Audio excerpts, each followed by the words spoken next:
Assalamualaikum warahmatullahi wabarakatuh. Salam sejahtera buat kita semua. Semoga kita semua dalam keadaan sehat jasmani dan rohani, tidak kekurangan satu apapun. Amin ya robbal alamin.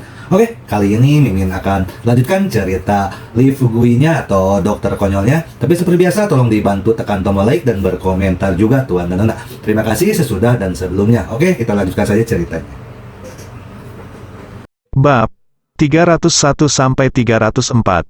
Jika ada Mo Xiaoyun lain yang dikirim oleh Gao Yunru, dia benar-benar tidak tahu bagaimana menangani hubungan dengan wanita-wanita di sekitarnya di masa depan.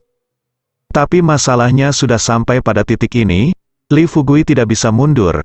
Dia mengikuti di belakang Mo Xiaoyun dan berjalan menuju lantai 2 villa. "Tuan Li, ini kamarku. Gayanya agak unik, jangan pedulikan aku." Mo Xiaoyun membuka pintu kamarnya, hanya untuk melihat poster banyak selebritas menempel di dalamnya. Itu bersih, dan semuanya tertata dengan rapi. Sekilas terlihat bahwa orang tua Mo Xiaoyun sering membersihkannya. Setelah memasuki ruangan, Mo Xiaoyun mengeluarkan tikar cadangan, bantal, dan selimut dari lemari, dan membantu Li Fugui menyebarkannya di lantai. Kamar Mo Xiaoyun tidak terlalu besar, tapi juga tidak kecil. Setelah pengaspalan selesai, masih ada lorong untuk berjalan, dan ruangan itu juga memiliki kamar mandi sendiri, yang seharusnya untuk penggunaan eksklusif Mo Xiaoyun. "Tuan Li, saya tidak punya pakaian pria di sini. Saya benar-benar minta maaf, jika Anda mandi, saya akan bertanya kepada ayah saya apakah dia punya piyama yang belum dia pakai," katanya. Li Fugui mengangguk dan berkata, "Kalau begitu aku akan merepotkanmu." "Tidak masalah." Setelah Mo Xiaoyun selesai berbicara, dia meninggalkan ruangan.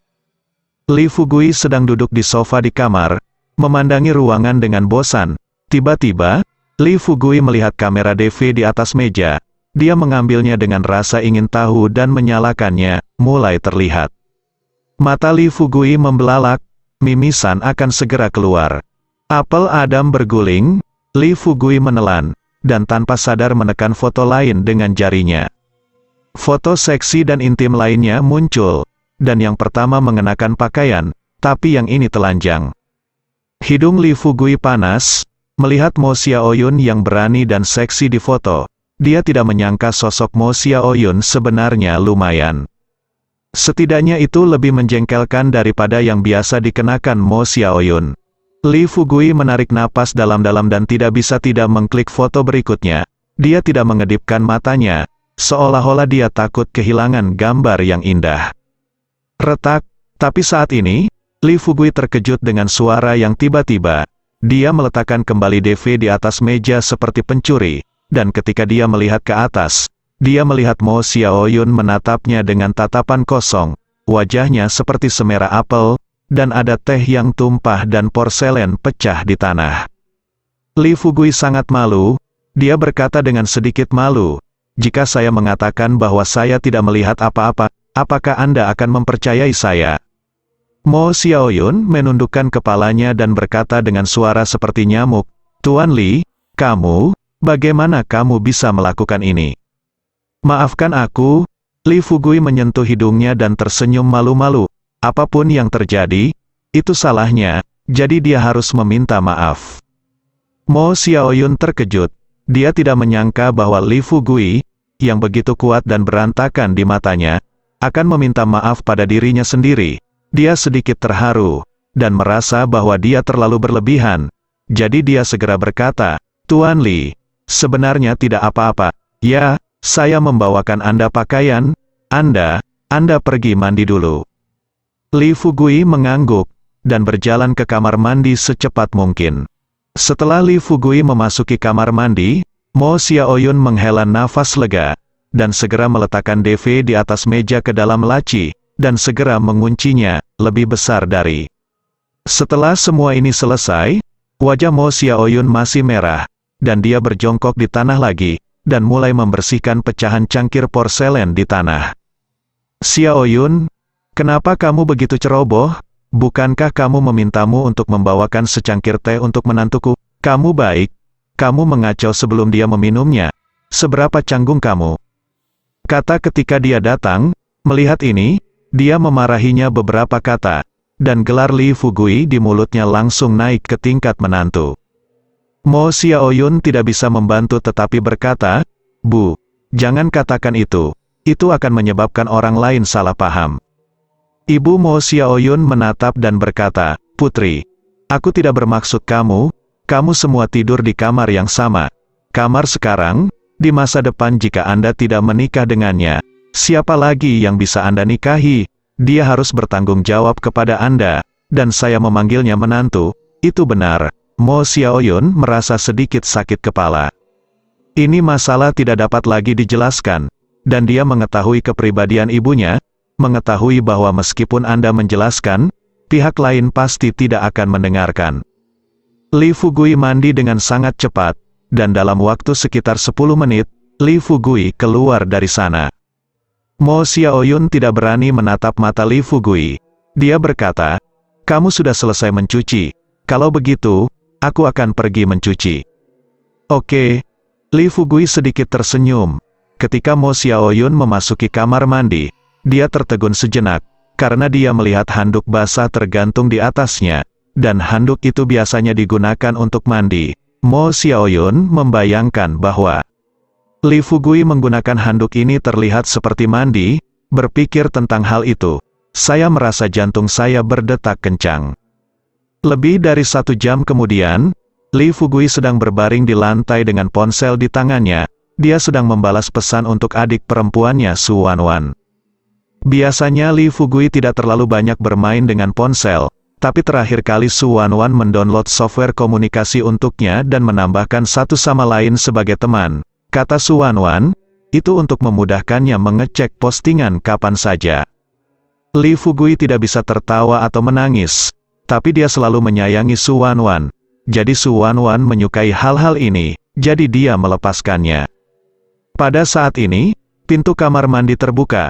Mo Xiaoyun keluar dengan rambut basah menutupi bahunya, mengenakan piyama, dengan mata berkedip-kedip. Li Fugui tahu bahwa Mo Xiaoyun benar-benar malu di dalam hatinya, jadi dia tidak pergi menemui Mo Xiaoyun, tetapi menunggu Mo Xiaoyun berbaring, dan mengulurkan tangan untuk mematikan lampu di kamar. Ruangan itu jatuh ke dalam kegelapan. Baik Li Fugui dan Mo Xiaoyun dapat mendengar napas satu sama lain, dan bahkan suara jantung mereka berdetak dengan jelas. Keduanya dalam suasana hati yang aneh, jadi tentu saja mereka tidak merasa mengantuk. Waktu berlalu setiap menit dan setiap detik, bagaimanapun, Mo Xiaoyun adalah orang biasa, dan setelah hari yang sibuk, dia sudah kelelahan secara mental, dan setelah lebih dari 1 jam, dia tertidur. Melihat Mo Xiaoyun tertidur, Li Fugui pun menutup matanya. Setelah tubuhnya dibasuh dengan berbagai sup obat, sangat berbeda dengan tubuh normal. Misalnya, dalam masalah tidur, selama dia ingin tidur, dia bisa tidur kapan saja, tetapi dia tidak akan tertidur sepenuhnya, tetapi mempertahankan keadaan antara tidur nyenyak dan tidur ringan. Begitu dia merasakan bahaya, dia segera bangun. Di tengah tidurnya, Li Fugui menahan kencingnya dengan linglung, lalu bangkit untuk pergi ke toilet. Ketika dia keluar, Li Fugui mengangkat selimut dari tempat tidur dan masuk tanpa berpikir. Setelah berbaring, Li Fugui tiba-tiba terkejut, merasa ada yang tidak beres. Karena jelas ada orang lain yang terbaring di tempat tidur. Baru kemudian dia menyadari bahwa ini adalah tempat tidur Mo Xiaoyun, dan tempat tidurnya ada di lantai. Li Fugui ingin bangun dan kembali ke lantainya sendiri, tetapi kaki Mo Xiaoyun sangat kencang saat ini, menekan pahanya. Dan seluruh tubuh Mo Xiaoyun seperti koala, memeluknya. Li Fugui menemukan dirinya dalam dilema. Jika Mo Xiaoyun didorong pergi, Mo Xiaoyun pasti akan bangun. Ketika Mo Xiaoyun melihat situasi saat ini, bagaimana dia menjelaskannya? Tetapi jika Mo Xiaoyun tidak didorong pergi, siapa yang tahu apa yang akan terjadi malam ini? Li Fugui terjebak dalam pertempuran antara surga dan manusia, dan pikirannya terus berpikir liar. Pada akhirnya, dia masih belum membuat keputusan, tapi tertidur. Keesokan paginya, Li Fugui terbangun dengan linglung. Dia merasa tangannya memegang massa yang lembut, dan kemudian dia meremasnya tanpa sadar. Ah, seruan tertahan terdengar di telinganya. Li Fugui dengan cepat membuka matanya, dan dengan cepat bertanya, "Ada apa?" Namun, setelah Li Fugui melihat situasi di ruangan itu dengan jelas, dia tidak bisa menahan rasa malu. Tangannya diletakkan di tubuh Mo Xiaoyun, dan mereka masih ditempatkan di tempat yang tidak seharusnya. Kaki panjang Mo Xiaoyun menutupi tubuhnya, dan piyamanya dipotong ke pahanya. Melihatnya dari sudut pandangnya, meskipun Anda bisa tidak melihat apa-apa lagi, Anda dapat melihat busur lengkap. Presiden Li, sudah larut, saatnya bangun. Mo Xiaoyun bangun secepat mungkin, dan meninggalkan ruangan. Li Fugui menarik napas dalam-dalam, dan baru kemudian dia menyadari apa yang sedang terjadi. Dia tersenyum masam, mengetahui bahwa dengan citranya yang mesum, mustahil untuk melarikan diri. Tapi Li Fugui tidak mengatakan apa-apa, lagi pula, apa lagi yang bisa dia lakukan? Li Fugui menggelengkan kepalanya. Setelah berpakaian, dia pergi ke kamar mandi untuk mandi. Ketika dia meninggalkan ruangan, dia melihat Mo Xiaoyun berdiri di luar ruangan, berpakaian lengkap. Melihatnya keluar, dia memasuki ruangan dan menutup pintu. Naik. Ketika Li Fugui datang ke lantai 1, dia melihat orang tua Mo Xiaoyun bangun sangat pagi dan sudah menyiapkan sarapan. Melihat Li Fugui turun, lantai 2 menekannya di meja makan dengan antusias, biarkan dia menunggu sarapan. Setelah beberapa saat, Mo Xiaoyun juga turun, tetapi dia tidak berani menatap mata Li Fugui, dan dia dalam keadaan yang aneh. Setelah sarapan, Li Fugui dan Mo Xiaoyun mengucapkan selamat tinggal kepada para tetua, masuk ke mobil, dan keluar dari desa.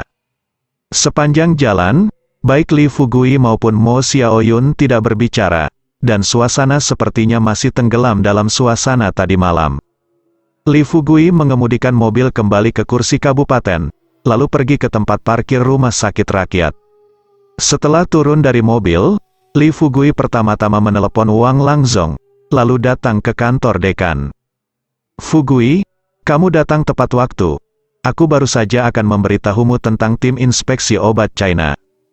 Setelah Dekan Su sembuh, dia pergi bekerja tepat waktu setiap hari. Setelah penyakit serius terakhir, dia sekarang mengabdikan dirinya untuk bekerja kapanpun dia punya waktu, atau menghabiskan waktu bersama keluarganya. Bagi Din Su, di sisa hidupnya, tidak ada yang lebih penting dari kedua hal ini. Li Fugui berkata dengan cepat, "Presiden Su, saya juga di sini untuk bertanya tentang masalah ini. Ada apa dengan tim inspeksi pengobatan Tiongkok ini? Dan kami memenuhi syarat untuk mengirim orang untuk menempati kursi." Setelah jeda, Dekan Su menuangkan secangkir teh untuk Li Fugui, dan kemudian berkata perlahan, "Ini adalah tradisi. Setiap 3 tahun sekali, dan banyak rumah sakit menganggap itu sebagai kesempatan untuk makan, minum, dan bersenang-senang. Tentu saja, itu adalah dana publik." Li Fugui tidak pernah menyembunyikan pikirannya di depan Presiden Su. Dia bertanya langsung, "Presiden Su, apa gunanya kelompok investigasi pengobatan Tiongkok ini, untukku?" Din Su mengelus janggut abu-abunya dan berkata, "Bagimu, manfaat terbesar adalah kesempatan. Bukankah kamu terlibat dalam menanam bahan obat Cina? Aku tahu seberapa bagus bahan obatmu, tetapi yang lain tidak tahu. Jadi Anda harus memiliki kesempatan untuk memberitahu semua orang di industri bahwa bahan obat Anda bagus, sehingga Anda dapat sepenuhnya membangun reputasi dan membuka penjualan. Ada 2 prosedur terpenting untuk tim inspeksi obat Tiongkok. Salah satunya adalah pergi ke pangkalan penanaman bahan obat terbesar di negara itu, mengunjungi dan memeriksa bahan obat di sana, dan jika perlu, menandatangani kontrak secara langsung. Yang kedua adalah konferensi bahan obat yang baik. Apakah bahan obat kelas atas atau bahan obat kelas bawah? Dapat ditampilkan di konferensi bahan obat, dan jika ada yang tertarik, mereka akan meminta Anda untuk membeli. Yang terakhir adalah kompetisi persahabatan pengobatan Tiongkok, tetapi semua orang pergi untuk bersenang-senang. Ini hanya formalitas, tidak akan serius. Apalagi serius, kamu tidak perlu mempedulikannya," kata Din Su dengan fasih menjelaskan taruhannya. Li Fugui ragu-ragu sejenak, dan kemudian berkata, bahan obat saya akan sangat bagus pada saat itu. Saya khawatir saya akan menyinggung orang-orang di basis bahan obat. Lagi pula, jika saya mengambil beberapa pesanan, mereka akan membuat kurang uang. Dinsu tertawa dan berkata, Fugui, kamu adalah seorang pemuda. Mengapa kamu tidak memiliki semangat seorang pemuda? Idemu bagus. Tetapi kamu dapat yakin bahwa dalam pekerjaan kami, permusuhan tidak akan seperti bahwa dalam sistem. Jika Anda begitu rahasia, selama hal-hal Anda benar-benar baik, tidak ada orang lain yang bisa mengatakan apa-apa, dan tidak peduli siapa yang cemburu. Itu bagus, Li Fugui. Menghela nafas lega, dan hatinya menjadi bersemangat. Seperti yang dikatakan Dinsu, yang paling tidak dia miliki adalah kesempatan seperti itu. Dia dapat yakin bahwa bahan obat yang dibudidayakan olehnya menggunakan teknik rahasia dalam warisan Qian Kun pasti akan lebih baik daripada bahan obat di basis penanaman bahan obat tradisional Tiongkok itu. Dinsu berpikir sejenak, lalu berkata, saya sarankan Anda menyerang pasar kelas bawah terlebih dahulu, mulai dengan bahan obat yang umum, tetapi permintaan tinggi, dan Anda dapat fokus pada aspek ini. Untuk bahan obat kelas atas, pilih 1 atau 2 baiklah. Ayo buka pasar dulu, dan kita bicarakan sisanya nanti. Oke, Dinsu, aku akan ingat. Li Fugui mengangguk, dan saran Dinsu memang sangat bagus. Itu tidak akan terlalu dibenci tentu saja. Li Fugui tidak berencana untuk melepaskan pasar bahan obat kelas atas, seperti ginseng, tetapi dia tidak berencana untuk memakannya sekaligus dan menjadi gemuk. Percakapan ini sangat bermanfaat bagi Li Fugui. Dinsu melambaikan tangannya dan berkata, oke, kalian anak muda sibuk, tidak seperti saya, orang tua jahat yang tidak ada hubungannya sepanjang hari. Pergi, jangan mengobrol dengan saya lagi. Li Fugui meninggalkan kantor dekan. Turun, dan kembali ke kantor. Setelah masuk ke mobil, dia menamparkan kepalanya dan menyadari bahwa dia lupa menanyakan hal yang paling penting. Kapan tim investigasi pengobatan Tiongkok ini akan mulai? Li Fugui awalnya berencana untuk kembali dan bertanya, tetapi setelah memikirkannya, dia memutuskan untuk melupakannya. Dinsu memiliki nomor ponselnya, dan jika waktunya benar-benar tiba, dia pasti akan meneleponnya terlebih dahulu. Setelah kembali ke mobil, Li Fugui membawa Mo Xiaoyun dan meminta Wang Langzong untuk mengemudi di belakangnya, menuju desa Xiaoxi. Mo Xiaoyun sedikit gugup, dia tidak tahu apa-apa tentang perusahaan Li Fugui, jadi dia sedikit khawatir apakah dia bisa berintegrasi dengan baik. 2 jam kemudian, Li Fugui mengemudikan mobilnya ke desa Xiaoxi. Mo Xiaoyun melihat lingkungan sekitarnya dengan rasa ingin tahu, dan yang membuatnya merasa sedikit lega adalah dia pikir lingkungan di sini akan sangat buruk. Tetapi dia tidak menyangka bahwa desa sedang mengalami pembangunan besar di mana-mana dibandingkan dengan desa di dalamnya kampung halaman. Penampilannya sangat berbeda. Terutama villa yang baru dibangun di keluarga Li Fugui, meski masih sangat kasar, namun menempati area yang luas, dan berbagai bunga serta tumbuhan di dalamnya membuat matanya bersinar. Ini adalah pertama kalinya dia datang ke sini, dan Mo Xiaoyun merasa bahwa dia jatuh cinta padanya. Li Fugui agak pusing, dia masih perlu membangun banyak hal, dan sekarang karyawannya jauh dari cukup, sehingga banyak idenya hanya bisa menunda. Namun, Li Fugui tidak terburu-buru, lagi pula dia memiliki kios besar sekarang, dan ada perusahaan pertambangan lain yang juga kekurangan orang. Cara merekrut lebih banyak karyawan telah menjadi prioritas utama. Setelah Li Fugui kembali ke rumah, dia memanggil semua anggota keluarga bersama dan mengadakan pertemuan kecil. Dia pertama kali memperkenalkan Mo Xiaoyun kepada semua orang, dan kemudian dia memberitahu tentang tim inspeksi pengobatan Tiongkok yang dikatakan Dekan Su lagi. Pada akhirnya, Li Fugui dengan sungguh-sungguh berkata, baru-baru ini, beberapa bahan obat dasar perlu dibudidayakan, seperti Tianqi, Angelica, Del. Selain itu, beberapa bahan obat kelas atas harus diolah. Tetapi soal kelas atas bahan obat berada di luar kendali Anda. Saya akan mengurusnya sendiri. Li Xiuling dan Yu Qingqing keduanya mengangguk, dan saat ini, keduanya bertanggung jawab atas perusahaan obat, jadi hal ini juga dikelola oleh 2 orang. Li Fugui melirik Yu Qingqing lagi, dan berkata sambil tersenyum, "Saudari Yu sekarang bertanggung jawab atas keuangan kedua perusahaan. Anda telah bekerja keras. Jangan khawatir, saya akan memperluas perekrutan baru-baru ini, sehingga Anda tidak harus bekerja terlalu keras." Yu Qingqing sedikit tersipu, dan berkata, "Tidak sulit, saya semua bertanggung jawab atas keuangan.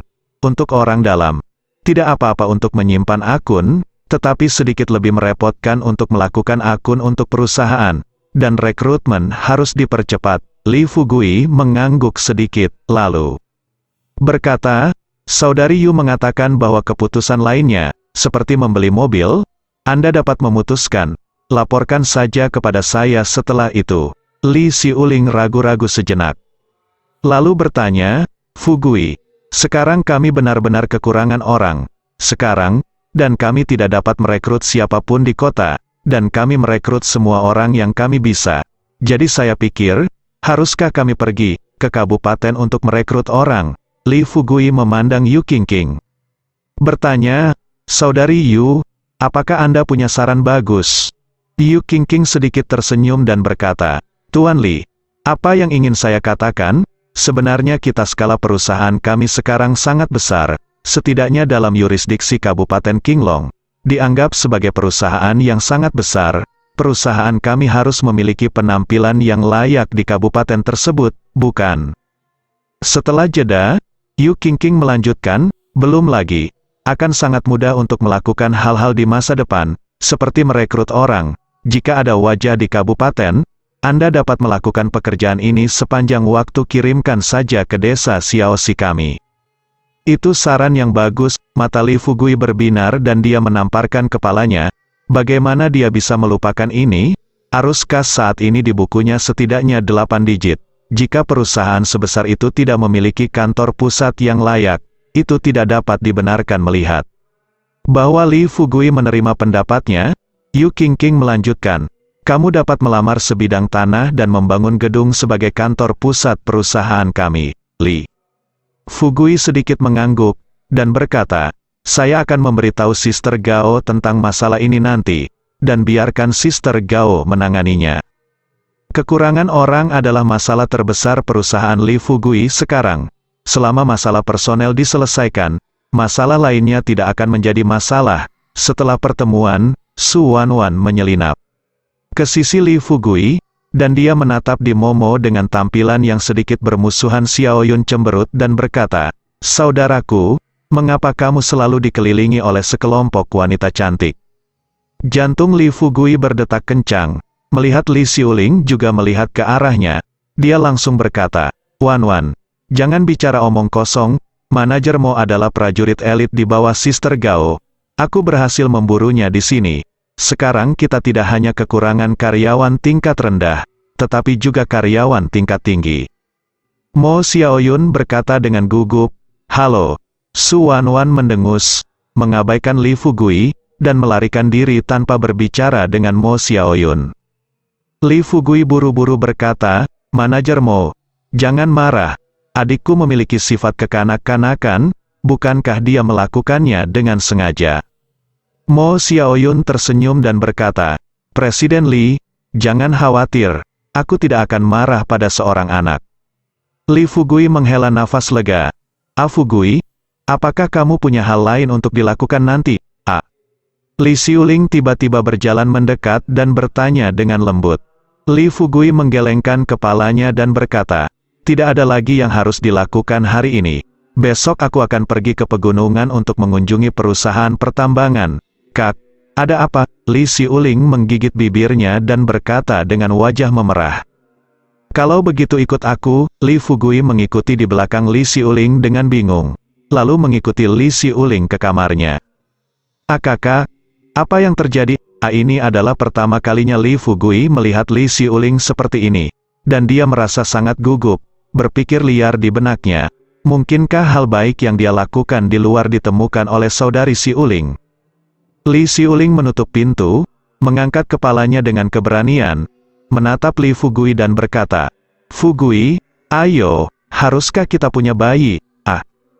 Kak, apa yang kamu bicarakan?" Li Fugui tercengang. Dia tidak pernah bermimpi bahwa apa yang akan dikatakan Li Xiuling sebenarnya adalah ini. Melihat penampilan Li Fugui, Li Xiuling kehilangan semua rasa malunya, dan berkata dengan mendengus lembut, "Fugui, orang tuaku mengatakan kepadaku sebelumnya bahwa aku harus meninggalkanmu seorang ratu. Sekarang kita tidak perlu khawatir tentang makanan dan pakaian, saatnya memikirkan tentang masalah ini." Li Fugui sakit kepala dan berkata, "Kakak, aku masih sangat muda. Jangan khawatir, kita bisa memikirkan masalah ini setelah kita menikah." Kulit putih dan sebening kristal Li Xiuling memerah lagi. Dia memalingkan muka kali ini, dan bertanya dengan nada santai, "Lalu kapan kamu akan menikah denganku?" Li Fugui tiba-tiba mengerti apa tujuan Li Xiuling.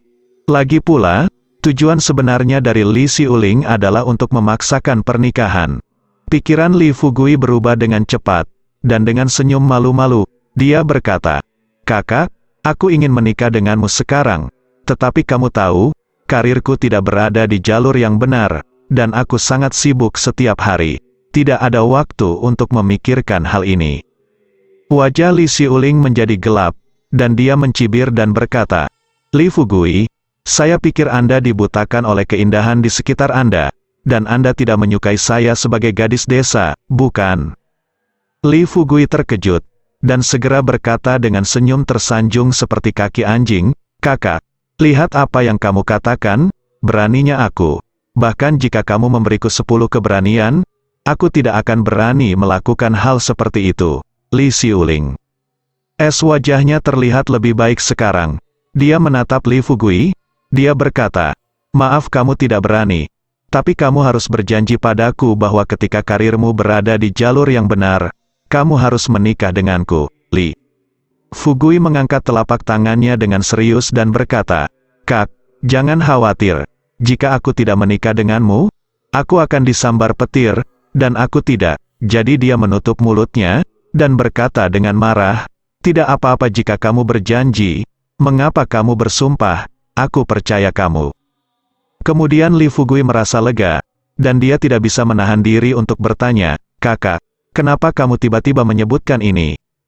Li Xiuling menghela nafas, menatapnya dengan mata yang rumit dan berkata, "Fugui, tahukah kamu bahwa keinginan terbesarku sebelumnya adalah berharap kamu bisa kembali normal, tapi sekarang kamu menjadi lebih dan lebih kuat sebaliknya. Aku agak merindukanmu ketika kamu bodoh. Kakak, bukankah bagus aku seperti ini sekarang?" Li Fugui sebenarnya menebak apa yang dipikirkan Li Xiuling. Li Xiuling mendengus 2 kali, dan berkata, "Ada apa? Lihat sekelilingmu, ada banyak jenis wanita, 1 atau 2, aku bisa menanggungnya, tapi sekarang semakin banyak, aku benar-benar khawatir suatu hari kamu akan memandang rendah saya. Kakak, apakah saya Li Fugui orang seperti itu? Tanpa Li Xiuling, bagaimana Li Fugui bisa berada di tempatnya sekarang? Belum lagi, emosi dari masa kanak-kanak hingga dewasa tidak bisa tergantikan oleh apapun." Li Fugui mengucapkan beberapa kata cinta lagi, dan setelah beberapa saat, dia membuat Li Xiuling bahagia, dan kembali sibuk dengan urusan perusahaan. Li Fugui kembali ke kamarnya, beristirahat sebentar, dan mulai memikirkan cara mengolah bahan obat kelas atas, dalam harta medis yang diwarisi oleh Qian Kun.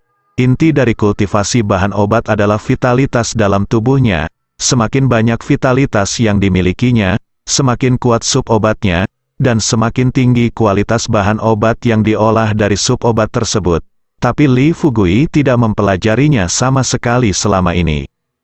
Kekuatannya juga stagnan. Tetapi tim investigasi pengobatan Tiongkok tepat di depannya. Setelah banyak pertimbangan, Li Fugui akhirnya memutuskan untuk mengambil pendekatan yang rumit. Memikirkan hal ini, Li Fugui mengeluarkan toples porselen yang dibasahi Ganoderma lucidum berusia 1000 tahun dari lemari. Setelah membukanya, seberkas cahaya terbang keluar dan mendarat di lengannya. Itu adalah Ganoderma berusia 1000 tahun lucidum. Li Fugui sedikit tersenyum, mengulurkan tangannya untuk membelai Ganoderma lucidum yang berusia 1000 tahun. Lalu meletakkan pot porselen di bawah hidungnya, dan menarik napas dalam-dalam. Tiba-tiba, aroma obat yang menyegarkannya, dan bahkan vitalitas dalam dirinya, tubuh berubah jadilah sedikit lebih aktif. Barang bagus, Li Fugui bersorak, mengetahui bahwa tebakannya benar. Daging Ganoderma lucidum yang berusia 1000 tahun ini tidak hanya dapat digunakan untuk memasak sup obat, bahkan sup obat yang dibuat oleh Ganoderma berusia 1000 tahun ini lucidum telah akan menjadi lebih sehat dari sebelumnya, kaya. Dan cara cerdik yang dipikirkan Li Fugui sebelumnya sebenarnya sangat sederhana, yaitu menggunakan Ganoderma lucidum yang berusia 1000 tahun untuk membuat sup obat, lalu menggunakan sup obat yang direndam di dalamnya untuk mengolah bahan obat kelas atas. Dengan cara ini, efeknya harus bisa mencapai level yang diharapkan. Sayang sekali benih atau sampel bahan obat kelas atas perlu dibeli lagi, kalau tidak dia bisa mencobanya sekarang. Li Fugui meletakkan Millennium Ganoderma lucidum dan toples porselen kembali ke dalam lemari, dan kemudian keluar, berniat untuk mengunjungi rumah kaca. Mo Xiaoyun sekarang menjadi asistennya. Melihat Li Fugui pacaran, dia juga ingin tahu tentang pekerjaan barunya, jadi dia juga pergi bersamanya. Li Fugui berjalan di desa, dan setiap orang yang melihatnya menyambutnya dengan senyuman di wajahnya. Jika sebelumnya ada orang yang cuek dan berusaha melawannya dengan segala cara, maka sekarang, semua orang di desa itu padam. Ide. Antara lain, gaji yang dibayarkan kepada Li Fugui, banyaknya karyawan di bawah Li Fugui, dan kekuatan Li Fugui yang semakin tak tergoyahkan, penduduk desa biasa hanya bisa mengagumi Li Fugui sekarang.